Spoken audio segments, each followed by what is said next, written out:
You're listening to an Airwave Media Podcast.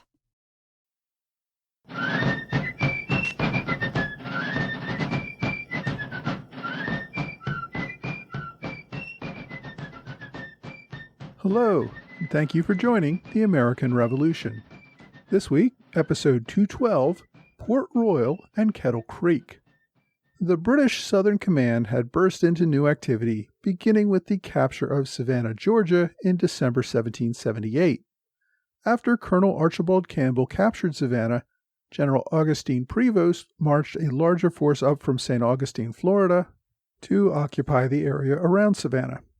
The British offensive began just as American General Robert Howe was turning over command to General Benjamin Lincoln. General Lincoln had only reached Charleston, South Carolina, by the time the British attacked Savannah, Georgia. Lincoln then moved to the Georgia-South Carolina border to confront the enemy. This led to a standoff and kept the British penned up in and around Savannah. And that is where I left things a few weeks ago in episode 208. In the following weeks and months, the British attempted to expand on their victory at Savannah, and the Americans tried to stop them. Eager to maintain the offensive, General Prevost ordered an attack on Port Royal, South Carolina, about 40 miles from Savannah. This, he hoped, would be the beginning of a British toehold in a second rebellious colony. He also hoped that the action would distract the Americans under General Lincoln from the British occupation of Georgia and get the Continentals to deploy more of their forces to the South Carolina coast. Port Royal was an island on the coast, meaning it would be more easily defensible and could be backed up by the British Navy if needed. Local intelligence also indicated that there were many loyalists in the area who would support the British liberation of the region. The British at Savannah had a ship of the line available to them, the Vigilant. Now, this was a smaller, sixth-rate ship with about 20 cannons on it. The ship had been damaged months earlier in the same storm that dispersed the French and British fleets off of Newport, Rhode Island. By the time the Vigilant reached Savannah, Georgia, it was deemed unseaworthy and incapable of sailing on its own. It was still capable of floating and housing its artillery. So the British towed the ship to the waters off Port Royal Island to serve as a floating battery to back up the soldiers as they landed on shore. Aboard several smaller ships, about 200 regulars under the command of Major William Gardner set sail for Port Royal in late January. However, since they had to tow the Vigilant with rowed longboats, the move took several days. Port Royal Island's defenses consisted of a small defensive area at the town of Beaufort, known as Fort Littleton. There were a few dozen Continentals at the fort under the command of Captain John de Treville. When Captain de Treville learned of the approaching British, he knew he could not withstand an assault or siege, and in order to avoid capture and deny the fort to the enemy, Captain de Treville spiked the fort's cannons and blew up the main bastion. He then evacuated his men back to the mainland before the British arrived on the island. General Clinton, however, did not want to cede any North Carolina territory to the enemy. By the time the British landed on Port Royal, Lincoln had already dispatched a 300-man force under the command of Continental General William Moultrie, the same officer who had defended Fort Sullivan in Charleston Harbor back in 1776. Most of the men under Moultrie were South Carolina militia, who Moultrie himself noted were ill-trained and ill-disciplined. A few Continental soldiers accompanied the brigade, as did two local artillery companies from Charleston, headed by former Congressman Edward Rutledge and Thomas Hayward. Moultrie's forces crossed onto the other end of the island on February 1st, a day before the British landing. On February 2nd, the British soldiers landed on Port Royal Island. Local loyalists served as guides, and the British met no serious opposition as they unloaded from their ships and began to march across the island. It wasn't until the following day, February 3rd, that Moultrie received word of the British landing and marched out to meet them. The two forces met near the middle of the island. Major Gardner advanced to the top of a hill and had his men fix bayonets inside a tree line. General Moultrie formed his men in a line in a nearby field in sight of the enemy. To supplement his lines, he deployed 2 6-pound field cannon in the middle of his line and 2 smaller 2-pound cannon on the right flank. General Moultrie noted later that the armies reversed their usual operations, with the Americans out in the open field and the British using a forest for cover. The Americans outnumbered the British and also had the advantage of the field artillery, while the British had none. The Americans opened fire, but were out of musket range and did little damage. After about 45 minutes, the Americans were beginning to run low on ammunition. Moultrie began preparations to withdraw when he realized that the British were also beginning to withdraw. Major Gardner opted not to charge a superior force with cannon, and he had decided to march back to the coast where the British would have the cover of the cannons from the Vigilant. Seeing the British retreat, Moultrie ordered a company of militia cavalry to cut off the British.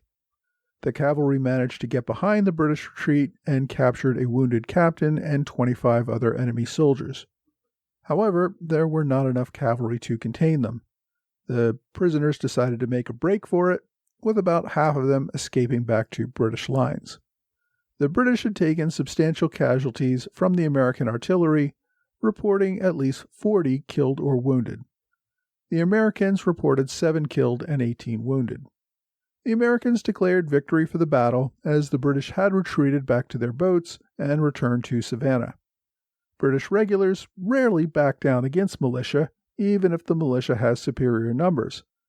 After the return to Savannah, General Prevost criticized Gardner for moving his troops too far in advance of the ships and protection of their cannons. The men had to fight their way back to the ships in some of the bloodiest fighting of the day.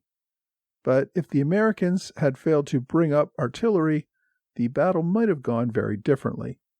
So, by the second week of February, the British found themselves back in Savannah and still facing the larger danger from Lincoln's forces only a few miles away in Perrysburg.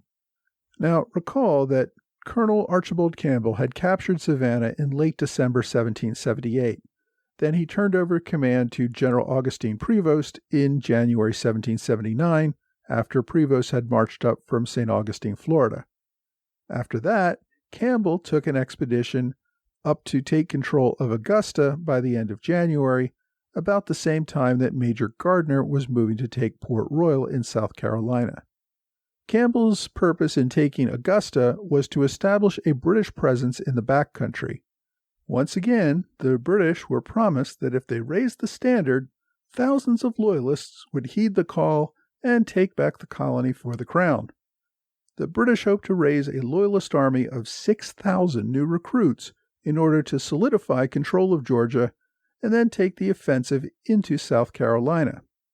In taking Augusta, the British saw the local militia flee the town with no real resistance. Colonel Archibald Campbell then began taking loyalty oaths and trying to reestablish the Loyalist militia in the backcountry in order to secure Georgia, again with plans to take an invasion force into South Carolina. To assist in recruitment, Campbell had brought with him a prominent colonist from the Carolinas named John Boyd. As a Loyalist, Boyd had made his way to British-occupied New York, where he assured General Clinton that he could raise a Loyalist army in the Carolina backcountry if Clinton could get some regulars down there for the men to rally around. Boyd had received a militia commission as a lieutenant colonel and joined Colonel Campbell for the invasion of Savannah. Boyd then made his way through the Carolina backcountry, recruiting his Loyalist army well into North Carolina. These were the same Scotch-Irish Loyalists who had risen up to support the British when they first tried to land at Cape Fear in 1776. The Patriots at that time had decimated and scattered them at Moore's Creek Bridge, something I discussed back in episode 82. After that, the Loyalists had mostly laid low and accepted Patriot rule. But now, with the British back in Georgia, this was the opportunity for the Loyalists to rise up once again and help the regulars put down this rebellion. The problem was that the Patriots had controlled the Carolinas for 3 years. The Loyalists knew that taking up arms against the Patriots would mean that their properties could be confiscated or destroyed. Many of those who heeded Boyd's call and marched off with him saw their homes burned while they were away. These volunteers could also be hanged as traitors to the state. Many of the more prominent Loyalists took the safest option and chose not to join Colonel Boyd. They stayed on their plantations and remained neutral. While recruiting was not as fruitful as hoped, Boyd did manage to get several hundred men in North Carolina, then added to his recruits as his Loyalist militia marched through South Carolina to join with the British at Augusta. As Boyd approached Augusta, his army had reached somewhere between 600 and 800 men. Now, the Patriots were watching these events unfold as they reacted. Colonel Andrew Pickens of South Carolina raised an army of about 350, mostly South Carolina militia, with some Georgia militia joining him as well. These men were to challenge British control of Augusta. Since the British force at Augusta was 3 times the size of his militia army, Pickens mostly used his militia to prevent the British from sending out small recruiting or foraging parties and generally harassing the British garrison from a distance. Campbell had deployed Captain John Hamilton with about 300 Tories to secure various outposts around Augusta. He divided his forces to take control of more area. Pickens' Patriots came after Hamilton, who had about 100 Loyalists with him at the time. The Loyalists took refuge in a small redoubt known as Carr's Fort. The Americans began a siege, hoping to capture the Loyalists before Campbell could send out a relief force from Augusta. Just as the siege was getting started, Pickens received word that Boyd's Loyalist army was in the area and trying to get to Augusta. So Pickens gave up on the smaller force in hopes of intercepting Boyd's militia. The Loyalists under Boyd were in South Carolina still, near the Georgia border. On February 11th, they approached an area known as Van's Creek, where a Patriot blockhouse guarded the ford. There were only 8 Patriots guarding the ford when confronted by up to 800 Loyalists. However, the Patriots had a defensive wall backed by 2 swivel guns. They opened fire on the Loyalist attackers. Another 40 Patriots quickly crossed the river in canoes to supplement the defense. Now, Boyd was not really looking for an encounter at this time. It is possible that many of his men did not even have arms, something they would receive once they reached Augusta. There is also some evidence that many of the Loyalists under Boyd's command had come under pressure to do so and were looking for pretty much any opportunity to desert. As a result, Boyd opted to avoid having to storm this blockhouse and instead moved his men to a point about 10 miles upstream where they could cross unimpeded into Georgia. After that, Colonel Boyd rested easy. He was inside British lines, only a few miles from the Loyalist militia camp. Boyd awaited word from Augusta about connecting his militia to the British regulars who were already there. His army set up camp to rest from its long march near a small stream known as Kettle Creek. Boyd had not heard that Campbell had decided to abandon Augusta and had put his men on the march back to Savannah. So his camp was more isolated than he knew. The Patriots under Pickens had not given up the chase. Pickens marched his Patriot militia back across the Savannah River into Georgia. On the morning of February 14th, Pickens divided his Patriots into 3 columns and attacked the Loyalist camp under Boyd. The Loyalists probably had close to twice as many men as the attacking Patriots, but they were taken by surprise. Boyd had failed to put out sufficient pickets or patrols to keep watch for any enemy. As I said, it's also possible that many of the Loyalists still did not have muskets. Boyd quickly organized a defensive barrier where he and about 100 of his men confronted the attackers, while the bulk of his Loyalists moved to higher ground in their rear. The defense was pretty effective, with the battle raging for more than 90 minutes. Eventually, the larger Patriot force managed to outflank the Loyalist line and force the defenders to retreat back toward the main British line to the rear. During this retreat, Colonel Boyd received a mortal wound and would die later that evening. The Patriots continued their assault up the heights against the main Loyalist force. Boyd's second-in-command, Lieutenant Colonel John Moore, was also killed or wounded. Third-in-command, Major William Augustus Spurgeon, Jr., attempted to rally the Loyalists, but failed. The terrified Loyalists broke and ran, leaving behind their horses, supplies, and tents, fleeing into the swamps. The Patriots overran their lines in a complete rout. The Loyalists suffered between 40 and 70 killed, with another 75 or so captured, many of whom were also wounded. Most significantly, many of the Loyalists used this opportunity to flee and return home. Some of these men surrendered later while trying to get away. As a result, only 270 Loyalists made it to Augusta, far less than half of those recruited. The Patriots suffered only 7 to 9 killed and between 14 and 23 wounded or missing. They also managed to free 33 Patriots whom the Loyalists had taken prisoner during their march from North Carolina. Now, the Loyalists who became prisoners at Kettle Creek had to suffer the wrath of their Patriot neighbors. Even before the battle, North Carolina Patriots reported burning the homes of many of the men who had left with Colonel Boyd's army. Those taken prisoner were not treated as prisoners of war. Rather, they were prosecuted as criminals who had committed treason by taking up arms against the state government. These men had also incurred the wrath of locals by looting and pillaging homes during their march from North Carolina to Georgia. At first, Colonel Pickens occupied Augusta following the British withdrawal. He took about 75 prisoners captured at Kettle Creek and put them under guard in Augusta. He also put out word that any other Loyalists who had escaped Kettle Creek should turn themselves in. They would have to post bond, and then they would be released. Another 75 or so Loyalists took advantage of this offer and turned themselves in. It turned out, though, that the offer was a lie. Pickens threw these men into prison with the men who had been captured on the battlefield. After about 3 weeks, the Patriots marched the Loyalist prisoners to Fort 96 in South Carolina, where they were turned over to civilian authorities for trial. There, roughly 150 men were held in terrible conditions in an overcrowded brick jail inside the fort. Now, the prisoners had arrived on March 10th. The trials had been scheduled to begin the day before, but had been postponed. The trials finally did begin on March 22nd, and it took about 3 weeks to try all of the prisoners, concluding on April 12th. There are no surviving records of the trial, but we know the prisoners' fates were decided by a jury selected by the local sheriff, William Moore. Of the 150 or so prisoners, roughly half of them were released without being found guilty. Since there aren't any court records, it's not exactly clear why.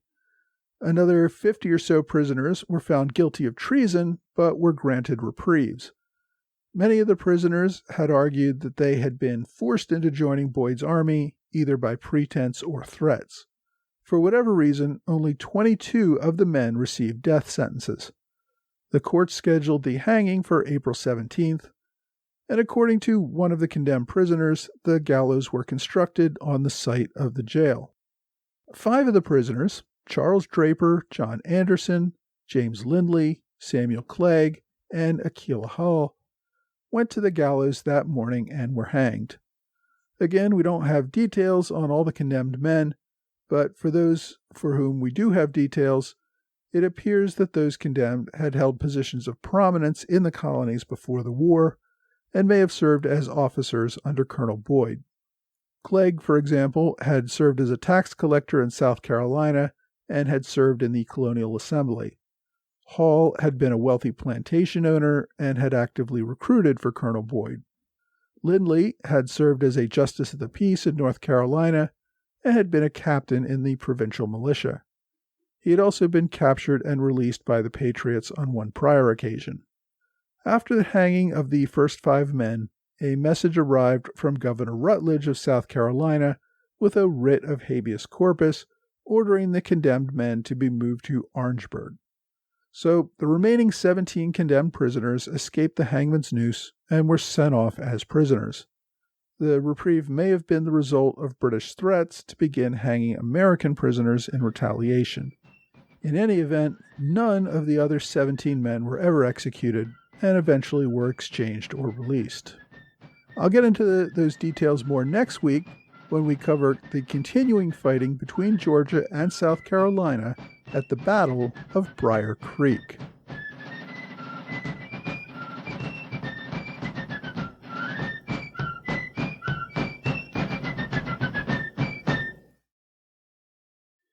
Hey, thanks for joining the American Revolution Podcast After Show. Thanks to my Patreon supporters in the Alexander Hamilton Club, Trey Nance, George Davis, Lewis White, and George Hunter. Thanks also to Robert Morris Circle supporter Kurt Avard. I also want to welcome this week the new Patreon Privy Council member, Virginia Starks, as well as new Minutemen, Dave Herbert and Justin Leffler. I appreciate all your support, along with everyone else who has pledged to support this podcast on Patreon. Thanks also for one-time gifts via PayPal from Paul Kallenberger, Karen Costello, and Maxwell Mortimer. Anyone who wants to make a one-time gift to the show can follow the links on my website for PayPal, Venmo, or several other methods. All of your financial support really helps me to cover my growing costs and keep this podcast going. I also wanted to mention one quick piece of personal news. I've been elected to serve as the next president of the American Revolution Roundtable of South Jersey. My hope is that I will be able to start putting some of those roundtable presentations online and make them available to all. However, I still have to talk to the board and we'll see how all that works out. Now, this week, we looked at 2 American victories in the South. The British landing in Port Royal, South Carolina, was the first action by regulars in that state since 1776, when General Clinton attempted to take Fort Sullivan in Charleston Harbor. So, the Americans fended off the British at Port Royal. Now, as we'll see next week, the British were far from ending their attempts to move north. British leaders wanted to claim Georgia as a win and quickly move into South Carolina as an even bigger win. Much of those hopes, however, were dashed at Kettle Creek. This is not a battle you hear a lot about, but I think its importance is really overlooked. The battle at Kettle Creek shut down any hope of the British recruiting large numbers of loyalists from the backcountry in the southern colonies. Britain's whole policy of colonial domination relied on loyalist regiments supplementing their relatively small numbers of British regulars that were all Britain could deploy at the time. As a result of Kettle Creek, British occupation of Savannah became a smaller-scale version of the British occupation of New York City. The regulars were pretty well hemmed in around the city and could not move to pacify the remainder of the colony. They were also reliant on imported foods and supplies. In other words, the colonial occupation was a continuing burden on London's resources, not a help. Kettle Creek convinced many people who might have been convinced to serve as loyalists that Britain's chances did not look so good, and that punishment, even a hangman's noose, might await them if they dared to show sympathy toward Crown rule. As a result, Britain never recruited sufficient loyalists to retake the colonies. One other point I guess I kind of glossed over in the main show, the Loyalist commander, Colonel Boyd, who lost at Kettle Creek, is a bit of a mystery. The British colonel, Archibald Campbell, only refers to him as Colonel Boyd. Now, some sources believe that this is James Boyd, others think his name is John Boyd. We really don't know a whole lot about him or even exactly where he's from. South Carolina Colonel Andrew Pickens noted that the mortally wounded Colonel Boyd asked him to return a brooch to his wife on a plantation in South Carolina, so presumably that's where he originally came from. There were Boyds who lived near Kettle Creek in Georgia, and they may have been kin to the commander. But whatever his true identity, Colonel Boyd's hopes of becoming a military leader in the effort to return the southern colonies to Crown rule died along with him at Kettle Creek. And as I said, it really was critical to the British war plans to bring along these local would-be loyalists into the crown rule and make them part of a loyalist army. If you want to read more about this, my book recommendation this week is about locals in Georgia and how they became convinced to back the Patriots. It's called Land and Allegiance in Revolutionary Georgia by Leslie Hall. This is a relatively short book, well under 200 pages, not counting notes and index. It also covers the whole course of events during the Revolution in Georgia. It's not really focused just on the events of 1779. But it does give a good overview of the efforts by both sides to win the hearts and minds of the Georgia population, and their efforts also similarly impacted those in Carolina. I could not find too much out about the author, except that Hall works at Western Washington University Library and is currently a retired volunteer. The book appears to be written for college students, so maybe you'll find it a little dry, but I think it covers the topic well, and as I said, it's not too long. The book is available on Amazon, but for a book published in 2001, there are not a lot of low-cost used copies available. If you just want to browse the book, there is a free online version that you can borrow from archive.org. One of the big reasons, beside the loss of the battle itself at Kettle Creek, discouraged Loyalist activity can be attributable to the trials that were held in South Carolina after the battle, and the hanging of several of the leading Loyalists. If you want to read more about the trials at Fort 96, then you'll want to check out my online recommendation this week. It's a journal article from the South Carolina Historical Magazine called The Loyalist Trials at 96 in 1779. The article was written for the bicentennial in 1979 by Robert Scott Davis Jr. It's available on JSTOR, although you may need to sign up for a free registration before you can read the whole article online. Again, you want to look up by the title, The Loyalist Trials at 96 in 1779. Of course, you can also find a direct link to the article on my website at www.amrevpodcast.com. My question this week comes from a friend of the show, James Early. James has a history podcast of his own, actually several. One of them is called Key Battles of the American Revolution, which you may find interesting as a real summary of the key military turning points of the war. James also stopped by Philadelphia during a trip recently, and we were able to get together. Anyway, James asks, at the time of the Revolutionary War, the British Army had 4 ranks of generals: brigadier, major, lieutenant, and full general. By contrast, the Continental Army only used the ranks of brigadier and major general, except for Washington, who was, of course, a lieutenant general. They had no full generals. Why was the Continental Army so stingy in granting general officer ranks? Well, James, first, Washington's formal title was not lieutenant general. It was general and commander-in-chief. There was no rank of lieutenant general in the Continental Army. Later in life, during the quasi-war with France in 1798, Washington did receive the rank of lieutenant general in the U.S. Army from President John Adams, and this was deemed equivalent to the rank that he held in the Continental Army. During the Revolutionary War, though, Washington had proposed appointing several major generals to the rank of lieutenant general, and these would have presumably been a ranking below Washington himself as general and commander-in-chief. Congress never acted on any of these recommendations to create lieutenant generals during the war, so it never happened.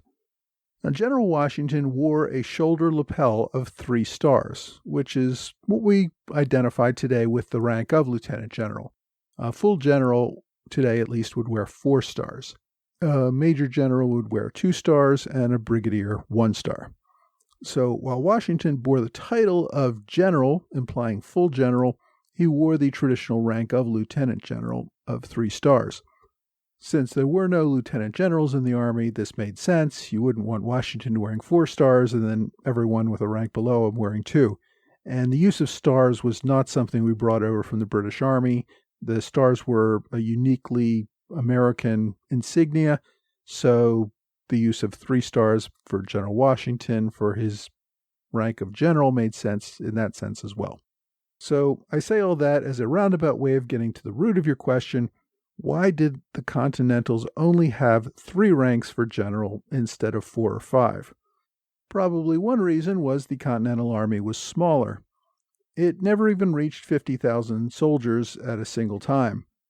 It never had more than 13,000 Continental soldiers in a single theater at any time. By comparison, the British had nearly 50,000 men in peacetime, and that grew to over 200,000 regulars during the war.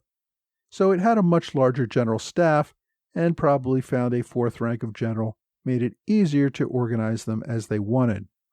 Britain had 18 living full generals in 1775 when the war began, and 35 full generals when the war in America ended in 1783. It actually created 21 full generals in 1782 and 1783 alone.